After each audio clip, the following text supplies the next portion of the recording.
비상계엄 사태를 수사하고 있는 경찰 특별수사단이 윤석열 전 대통령에게 소환을 통보했지만 불응한 것으로 확인됐습니다.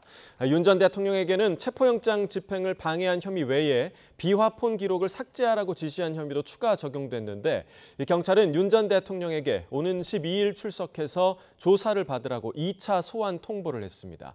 자세한 내용 취재기자 연결해서 알아보겠습니다. 임혜진 기자, 경찰이 윤 전 대통령에게 소환을 통보한 게 언제입니까? 네, 비상계엄 사태를 수사하고 있는 경찰 특별수사단이 지난달 말 윤 전 대통령에게 지난 5일 피의자 신분으로 경찰에 나와 조사를 받으라고 요구했다고 밝혔습니다. 지난 2월 대통령 경호처에 자신에 대한 체포영장 집행을 저지하라고 지시해 특수 공무집행 방해 혐의로 입건된 지 석 달여 만인데요. 첫 소환 통보에 대해 윤 전 대통령은 출석이 어렵다는 입장을 변호인을 통해 경찰에 전달했습니다. 이후 경찰은 오는 12일 출석하라며 윤 전 대통령에게 2차 소환 통보를 했습니다. 만약 윤 전 대통령이 별다른 사유 없이 2차에 이어 3차 출석 요구까지 불응할 경우 경찰은 체포영장을 신청하는 방안도 검토할 것으로 보입니다. 윤 전 대통령이 소환에 응한다면 전직 대통령이 경찰에 출석한 첫 사례가 됩니다. 네, 경찰이 또 윤 전 대통령에 대해서 추가 혐의를 적용했다고요? 네, 그렇습니다. 경찰은 윤 전 대통령이 비상계엄 나흘 뒤인 지난해 12월 7일 김성훈 전 경호차장에게 군사령관들의 비화폰 기록 삭제를 지시한 정황을 확인하고 대통령 경호처법상 직권남용 교사 혐의로 윤 전 대통령을 추가 입건했습니다.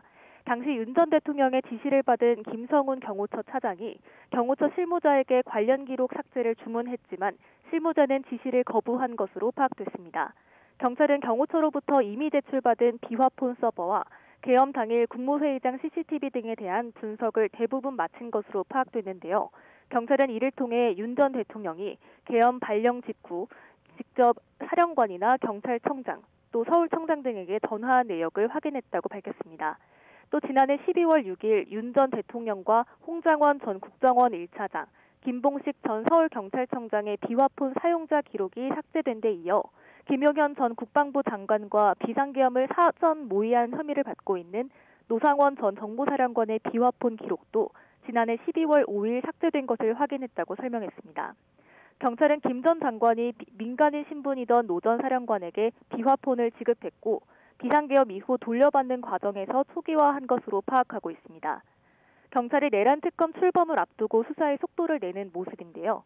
지난달 30일에는 내란 혐의로 입건된 조규홍 보건복지부 장관과 김영호 통일부 장관을 소환해 비상계엄 전후 국무회의에 대해 조사했고 다른 국무위원들과도 일정을 조율하고 있는 것으로 파악됐습니다. 지금까지 YTN 임혜진입니다.